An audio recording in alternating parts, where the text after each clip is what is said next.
নবী করিম সাল্লাল্লাহু আলাইহি ওয়াসাল্লাম অপর হাদিসের মধ্যে ঘোষণা করলেন, وقال رسول الله صلى الله عليه وسلم موتوا قبل أن تموتوا حاسبوا قبل أن تحاسبوا عليكم। ও আমার উম্মতেরা, আমার যে সমস্ত উম্মত পৃথিবীর মধ্যে থাকা অবস্থায় একটি আমল করতে পারলো, যে আমলটি করলে আল্লাহ পাক রব্বুল আলামিন খুশি হয়ে যায়, এবং যে জায়গায় আল্লাহ খুশি হয় সেই জায়গার মধ্যে মদিনা শরীফের মধ্যে আমার নবী খুশি হয়ে যায়, ওই বান্দার জন্য জান্নাত ওয়াজিব হয়ে যায়। সুবহানাল্লাহ। অর্থাৎ আমরা সবাই মরণশীল। আল্লাহ পাক রব্বুল আলামিন যেভাবে বলেছেন, ইন্নাকা মাইয়িতুন ওয়া ইন্নাহুম মাইয়িতুন সুম্মা ইন্নাকুম ইয়াওমাল কিয়ামাতি ইনদা রাব্বিকুম তাখতাসিমুন। আমাদের পূর্বপুরুষ যারা এসেছে এই পৃথিবীর মধ্যে সবাই মৃত্যুবরণ করেছে। আমার দাদা, পরদাদা, বাবা, ভাই, ব্রাদার প্রত্যেকেই মৃত্যুবরণ করেছেন। তবে আমাদেরকেও মৃত্যুবরণ করতে হবে। নাকি থাকতে পারবেন বলেন তো? এখানে থাকা যাবে? যাবে না, এখান থেকে চলে যেতে হবে। यही दुनिया मुसाफिर है, यही दुनिया मुसाफिर है, वही आखिर ठिकाना, कोई आगे रवाना है, कोई पीछे रवाना। এই দুনিয়া হচ্ছে মুসাফিরের জিন্দেগি। এসেছিলাম উলঙ্গ অবস্থায়, আবার যাওয়ার সময় যদি নসিব ভালো হয় কাপড়ের কাপড় জ্বলবে, যদি না হয় ওই কাপড়ের কাপড়ও আমাদের কপালে জড়বে না, ঠিক কিনা? এই পৃথিবীটা হচ্ছে সেরকম। এই দুনিয়ার মধ্যে আসার পর যেই বান্দা প্রত্যেক দিন একটি কাজ করতে পারলো, মুতু ক্বাবলা আন তামুতু, অর্থাৎ স্বপ্নের মধ্যে কাল্পনিক মৃত্যু আমরা অনেকে কল্পনা করি। আমি বিদেশ যাব, অমুক জায়গায় যাব, এই ব্যবসা করব, এখান থেকে যদি তরক্কি হয় আরেকটি ব্যবসা করব, এই জায়গাটা নেব, এই জায়গার মধ্যে বিল্ডিং করব, ঘর করা করব, অনেক কিছু করব। এটা আমাদের কি পরিকল্পনা, স্বপ্ন। আবার নবীর পক্ষ থেকে মেসেজ হচ্ছে, মুতু ক্বাবলা আন তামুতু। ও আমার উম্মতেরা, মৃত্যু তো অবশ্যই অবধারিত। এই মৃত্যুর আগে একবার কাল্পনিক মৃত্যুবরণ করো, মনে মনে মৃত্যুবরণ করবা। আমি মৃত্যুবরণ করলাম, আমি যখন মরে গেলাম এই পৃথিবীর থেকে, আমার সম্পদগুলির কি অবস্থা হবে, আমার ছেলে মেয়ের কি অবস্থা হবে, আপনার ব্যবসা প্রতিষ্ঠান, চাকরি, কর্ম, যত সম্পদ রয়েছেন এই সম্পদগুলির কি অবস্থা হবে, এইগুলো কে দেখবে, কিভাবে বন্টন করা হবে, সবগুলি কাল্পনিকভাবে আপনি একবার পরিকল্পনা করেন। মৃত্যুর পর যখন কবরের মধ্যে দেওয়া হবে, বিসমিল্লাহি ওয়া আলা মিল্লাতি রাসূলিল্লাহ, ঠিক না? এটা পড়ো না, বিসমিল্লাহি ওয়া আলা মিল্লাতি রাসূলিল্লাহ, এটা কল্পনা করবেন। অর্থাৎ এই দোয়ার অর্থ হচ্ছে রব্বুল আলামিন যাকে এই কবরস্থানের মধ্যে রাখা হচ্ছে, ওনার হায়াতে জিন্দেগি যেগুলো ছিল সবগুলি, ওনার জীবনটাই ছিল আমার নবীর মিল্লতে এবং সিরতে, নবীর শিক্ষা অনুযায়ী নবীর মিল্লতের মধ্যে ছিল। যদি থাকে তাহলে তো সত্য কথা হলো, যদি না থাকে তাহলে আপনি মরার পরেও সমস্ত আলেম সমাজ, আপনার ছেলে, আপনার ভাই, প্রতিবেশী, এলাকার সর্দার, মাতবর সবাইকে মিথ্যাবাদী বানাই দিলেন। আপনাকে রাখার সময় যে আমরা বলবো মুখ দিয়ে, জবান দিয়ে সবাই বলো এবং উচ্চ স্বরে পড়ো, বিসমিল্লাহি ওয়া আলা মিল্লাতি রাসূলিল্লাহ। রব্বুল আলামিন যাকে আজকে কবরস্থানের মধ্যে শায়িত করলাম, ওনার জীবনটাই নবীর মিল্লতের মধ্যে ছিল, নামাজের মধ্যে ছিল, সত্যবাদী ছিল, প্রতিবাদী ছিল, ইসলামিক মাইন্ডের ছিল। উনি একজন এমন ব্যক্তি ছিল, এক কথায় বলতে গেলে, ইন্নী আখাফুল্লাহ রাব্বাল আলামিন, সর্বদা আপনাকে বই করে চলতো, আজকে ওনাকে নবীর মিল্লতের মধ্যে এই কবরস্থানের মধ্যে দাফন করে দিলাম। এটা হচ্ছে কবরস্থানের মধ্যে দাফন করার সময়। এটা হচ্ছে মৌতু কবলা আনতা মৌতু, আমি বাস্তব না কাল্পনিক মৃত্যু করার জন্য আমার নবীর মেসেজটা জানাই দিচ্ছি। এটা আপনি কল্পনা করবেন কখন? যখন বিছানায় মাথা রাখবেন রাত্রে বেলায়, তখন আমি এভাবে মরে গেলাম, সবাই আমার নামের উপর দোয়া দরুদ পড়লো, ওয়া আলা মিল্লাতি রাসূলিল্লাহ। আমি চিন্তা করলাম আমি তো নবীর মিল্লতে নেই, আমি নামাজ এক ওয়াক্ত পড়লে আর এক ওয়াক্ত পড়তে পারি না, এক জায়গায় সত্য কথা বললে 10 জায়গায় মিথ্যা কথা বলতে হয়, এটা আমি বলেছি। একজন মানুষ খুন করেছি, একজন মানুষের সম্পদ ছিনিয়ে নিলাম, ওনার সম্মান ক্ষুণ্ণ করলাম, ওনাকে আমি এমন অপবাদ দিয়েছি, মিথ্যা অপবাদ, যার কোনো প্রমাণ নাই, আমি তো মিথ্যাবাদী। তখন আমার কি অবস্থা হবে? ওয়া আলা মিল্লাতি রাসূলিল্লাহ, যদি আল্লাহর নবীর মিল্লত, আল্লাহর নবীর সিরতের মধ্যে রাখা হয়, এটা আমার মধ্যে যদি না থাকে আমার কি অবস্থা হবে? দুনিয়ার মধ্যে মিথ্যাবাদী ছিলাম, পরকাল যেটা রয়েছেন ইহকাল এবং পরকাল, ওই পরকালের মধ্যে গিয়েও আমি মিথ্যাবাদী হয়ে গেলাম। নাউজুবিল্লাহ। আপনি শুধু মিথ্যাবাদী হন নাই, সমস্ত আলেম সমাজকে আপনি একজনেই মিথ্যাবাদী বানিয়ে দিয়েছেন। যদি আপনি নবীর মিল্লতে না থাকেন, সিরতে না থাকেন, ইসলামে না থাকেন, কোরআনে না থাকেন, হাদিসে না থাকেন, সুন্নাহ, ইজমা, ফিকহ কোথাও আপনি নাই, না থাকার পর যদি আপনার পক্ষ হয়ে বলতে হয়, আপনার ছেলে তো অবশ্যই বলবে, আপনার ভাই যদি হয় আরো জোরে বলবে, কান্নাকান্নি করে করে বলবে, ভাই চলে গেছে, ওয়া আলা মিল্লাতি রাসূলিল্লাহ। এই কবরস্থানের মধ্যে গিয়েও আপনার পক্ষ হয়ে আজীবন আপনি মিথ্যা বলেছেন, এবং কবরস্থানে গিয়ে আপনার পক্ষ হয়ে আমাদের সবাইকে মিথ্যা বলতে হবে। এর হিসাব কিয়ামতের মাঠের মধ্যে জররা জররা দিতে হবে। এই জন্য নবীর পক্ষ থেকে মেসেজ হচ্ছে, মুতু ক্বাবলা আন তামুতু, কাল্পনিক মৃত্যুবরণ করো একবার, কি করে নিতে হবে তোবা। হাসিবু ক্বাবলা আন তুহাসিবু আলাইকুম, তোমার হিসাব করো। আমরা ব্যবসা করলেও হিসাব করি, চাকরি করলেও হিসাব করি, যদি কোনো কোনো কাজ করি সেটাও হিসাব করি, জায়গা জমি বেশি থাকলেও হিসাব করি, কার বাকি কতটুকু পড়তেছে হিসাব করি। বন্দারে, আজকে সারাদিন সকাল থেকে সন্ধ্যা পর্যন্ত, সন্ধ্যা থেকে সকাল পর্যন্ত কয়টি ভালো কাজ করতে পারলাম, কয়টি খারাপ কাজ করতে পারলাম, এই হিসাবটা নিজে নিজে একবার মিলেই দেখো, খারাপের পাল্লা বেশি নাকি ভালোর পাল্লা বেশি।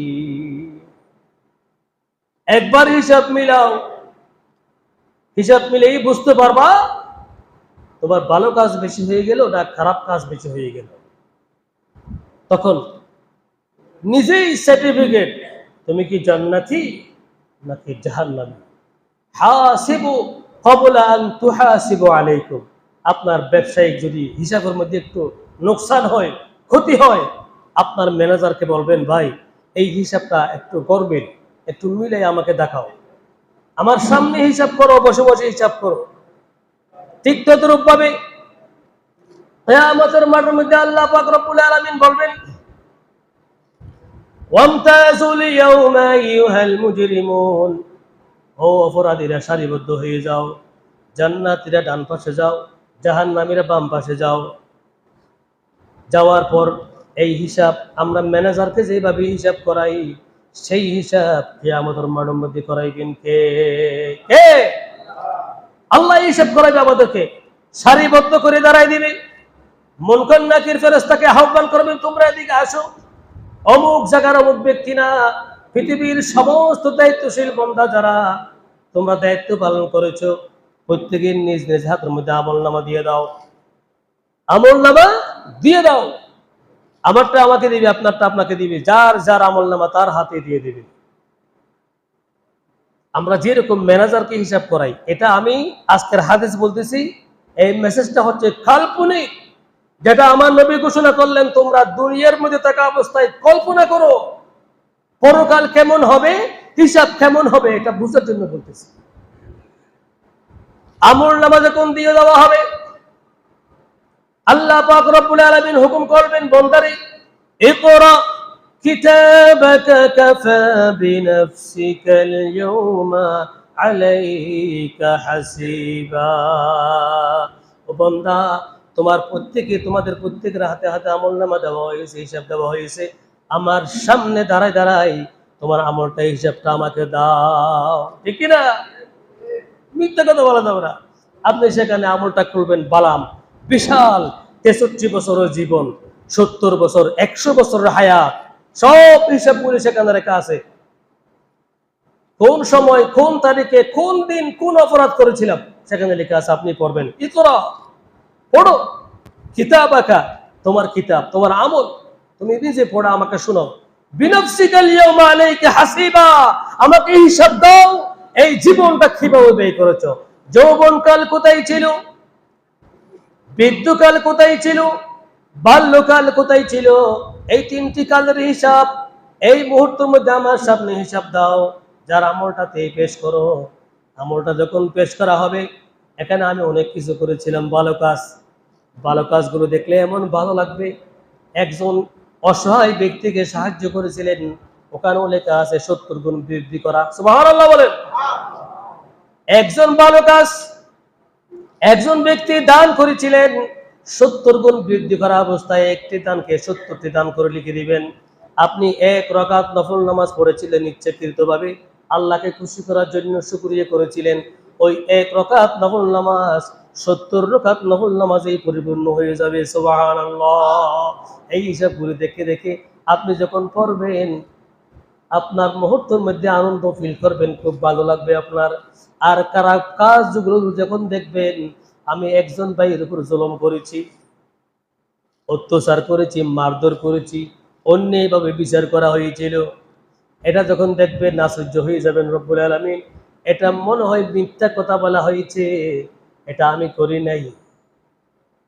আল্লাহর পক্ষ থেকে বলা হবে, বান্দারে তুই নাফরমান বান্দা, তোকে অনেক সুযোগ দিয়েছিলাম, এই অন্যায় কাজটার জন্য যদি একবার আমার কাছে তওবা করতি বান্দারে, এই ভালো কাজ, এই গুনার কাজটা তোকে আমি ভালো কাজে পরিণত করে দিতাম। সুবহানাল্লাহ। একজন বান্দা যদি তওবা করে, অন্যায় কাজ ক্ষমা চায় আল্লাহর কাছে, আল্লাহ পাক রব্বুল আলামিন ওই কাজটা ভালো কাজে, ভালো আমলে রূপান্তরিত করে দেন। এটা 3 জুমা আগে আলোচনা করা হয়েছে। এইভাবে করতে করতে যখন হিসাব নিকেশ করে আপনি জান্নাতের সার্টিফিকেট পেয়ে যাবেন, জান্নাতে যেতে পারবেন। ঠিক ওই মুহূর্তের মধ্যে যদি আপনাকে কেউ একজন এসে বলে দাঁড়ায়, রব্বুল আলামিন এই জান্নাতি লোক, যিনি জান্নাতের টিকিট সার্টিফিকেট পেয়ে গেছে, একটু কথা আছে আমার সাথে। কি কথা? রব্বুল আলামিন উনি খুবই ভালো লোক, আমি জানি, আমি জাহান্নামী সেটা মানি। এই দুনিয়ার মধ্যে থাকা অবস্থায় আমাকে অন্যায়ভাবে খুন করেছিল, আমার লাইফ জীবন শেষ করেছিল, আমার হক মেরে খেয়েছিল। আজকে ওই হক আমি পাই নাই। এই পরকালের মধ্যে এসে ওনার কাছ থেকে আমি জান্নাতের সার্টিফিকেট চাই, আমার জাহান্নামের সার্টিফিকেট ওনাকে দিতে চাই। যেতে পারবে না। বিকেরি কাকে বলে? বিকেরি কাকে বলে কিয়ামতের মাঠে দেখা যাবে। আপনি হজ করেছেন 100 বার, নামাজ 1 ওয়াক্ত কাজা করেন নাই, সিজদার স্থান কালো হয়ে গেল, কিন্তু একজন ভাইয়ের উপরে জুলুম করেছেন। আপনার ভাই, আপনার প্রতিবেশী, আপনার বোনের হক খেয়ে ফেলেছেন, আপনার স্ত্রীর হক আপনি স্বামী হিসেবে খেয়ে ফেলছেন। দেন মোহর দ্বারা হয়েছিল 20 লক্ষ, 30 লক্ষ, 1 টাকাও না দিয়ে আপনি সংসার করেছেন। কিয়ামতের মাঠের মধ্যে আপনাকে ধরা হবে। কেন দেন মোহর দিয়েছো? এটা ওনার জন্য ফরজ। আজকে যে দেন মোহর ধরতেছি আমরা, এগুলো দিতে হবে, এগুলো হক। এই জন্য দেন মোহর ধরবেন ফাতিমি মোহর, যেটা দেওয়া যায় 50 লক্ষ, 30 লক্ষ, এগুলো মোহর না, এগুলো হচ্ছে শয়তানি, শয়তানি ওয়াসওয়াসা। এমন মোহর ধরবেন যে মোহরটা আপনি আদায় করতে পারবেন। 2 লক্ষ 3 লক্ষ দিয়েছেন, বাকিগুলো ক্ষমা চেয়ে নেবেন। আমি চেষ্টা করেছি আপনাকে অনেক মোহরটা দেওয়ার জন্য। এই যে মোহরগুলো দিয়েছি, এগুলো আমার পক্ষ থেকে মোহর, তুমি পরিপূর্ণ পেয়েছো মনে করি নাও। আপনার স্ত্রী যদি আন্তরিকভাবে বলে, ঠিক আছে, আপনি মহব্বত করে যাহা দিয়েছেন এগুলো আমি মোহর হিসেবে মেনে নিয়েছি, আমরাকে ক্ষমা করলাম। সুবহানাল্লাহ। শহীদ বলেছে, ইমাম আযম রাহমাতুল্লাহ আলাইহি ফতোয়া দিয়েছেন, আপনার মোহর ক্ষমা করে দেবো হয়েছে। সুবহানাল্লাহ। আপনার স্ত্রী থেকে মহব্বত করে বললেন, আমি আপনার জন্য কিচ্ছু করতে পারি নাই, আপনাকে আমি নিয়ত করেছি একবার উমরা হজে নেব, কিন্তু শর্ত একটা, আমার মোহর মাফ করে দিতে হবে। সুবহানাল্লাহ। এগুলো মাসালা। আমাকে মোহর মাফ করে দিতে হবে, না হয় কিয়ামতের মাঠের মধ্যে আমাকে ধার করে রাখবেন কে? কে? আল্লাহ আপনাকে ধার করে রাখবেন। আপনাকে উমরা হজে নেব অথবা বড় হজে নেব, মোহরগুলো আমাকে মাফ করে দিতে হবে। সুবহানাল্লাহ। এগুলো হচ্ছে মোহর ক্ষমা চাওয়ার নিয়ম, সিস্টেম। এইভাবে ক্ষমা চেয়ে নেবেন, নাইলে কিয়ামতের মাঠের মধ্যে বিকেরি হয়ে জাহান্নামে যেতে হবে। কারো উপর যদি অত্যাচার করে থাকেন, ব্যভিচার করে থাকেন, দুনিয়ায় থাকা অবস্থায় ওনার কাছ থেকে ক্ষমা চেয়ে নেবেন, আমি আপনার উপর অনেক অত্যাচার করেছি, জুলুম করেছি, এটা আমি স্বীকার করি, আমাকে ক্ষমা করেন। বিনিময় হিসেবে আপনি যাহা বলেন তাহা আপনাকে দিতে বাধ্য। আরে এই জীবনটা জীবন নয়, এটা স্বপ্ন। ওয়ামাল হায়াতুদ দুনিয়া ইল্লা মাতাউল গুরুর। আল্লাহর কোরআনের পাশাপাশি আল্লাহ নিজেই বলেছেন, বান্দা, দুনিয়া সৃষ্টি করেছি আমি, এবং আমি ঘোষণা করতেছি দুনিয়াটা ভালো জায়গা নয়, এটা গোমরাহির এবং দুঃখবাজির জায়গা। এখানে যত দুঃখবাজ, গোমরাহি সবকিছু সেখানে থাকবে, সেখান থেকে বাঁচার নাম হচ্ছে ইমানদার। সুবহানাল্লাহ। যদি কোনো অত্যাচার করে থাকেন কারো কোনো বান্দার উপরে, ক্ষমা চেয়ে নেবেন। ক্ষমা চাইতে কোনো অপরাধ নয়, যিনি ক্ষমা চায় উনি সবচাইতে বড়, ক্ষমা করে যিনি করেন উনি আরো বড়। ক্ষমা করার দায়িত্ব কার? আল্লাহ। আল্লাহ বলেন, বান্দা, তুই তো অনেক বড় দায়িত্ব পালন করেছিস, যেটা আমি পালন করি, তুমি কিভাবে এই বান্দারে ক্ষমা করে দিলি? একটু তো অনেক জুলুম করেছে, অনেক মারধর করেছে, তুমি কিভাবে ওকে ক্ষমা করছো? আমরা তো ক্ষমা করতে পারি না। আমরা প্রতিশোধের আগুনে জ্বলতে জ্বলতে নিজে পর্যন্ত জ্বলে যাই, এরপরও প্রতিশোধ শেষ নাই। কেন? কার থেকে প্রতিশোধ দিবেন? প্রতিশোধ কার থেকে নেবেন? প্রতিশোধ যদি নিতে চাই, হ্যাঁ, আল্লাহ তো প্রথম আমার থেকে আপনার থেকে নিতে পারে। একটি নিঃশ্বাস যেটা বাহির করেছি, ঢুকার ক্ষমতা আর নাই যদি আল্লাহ না দেয়, ঠিক না? আপনার নিঃশ্বাস প্রতি মুহূর্তে, সেকেন্ডে সেকেন্ডে আমরা বাহির করি আর প্রবেশ করাই। এগুলা ঢুকার জন্য, প্রবেশ করার জন্য, জীবাণু মুক্ত হওয়ার জন্য সেখানে নাকের ছিদ্রের মধ্যে ছোট্ট ছোট্ট কতগুলো লোম দিয়ে দিলেন। কেন? জীবাণু যেন মুক্ত হয়। সুবহানাল্লাহ।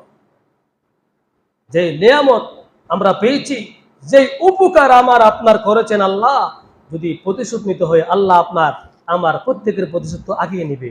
কখনো তো প্রতিশোধের আগুনে জ্বলে এক ওয়াক্ত না খেয়ে রাখেন নাই? রাখছেন? রাখছেন? বেশি বেশি খেয়েছি, আর বেশি বেশি খেয়েছি। একটি খাবার টেবিলে বসে দেখবেন কতগুলো আইটেমের খাবার আমরা খেতে পারি। এগুলো রিজিকের মালিক কে? ইন্নাল্লাহা হুয়ার রাজ্জাকু যুল কুওয়াতিল মাতিন। অসংখ্য রিজিক আপনার আমার জন্য রেখে দিয়েছেন কে? আল্লাহ। কিন্তু আল্লাহর শুকরটা আদায় করতে হবে।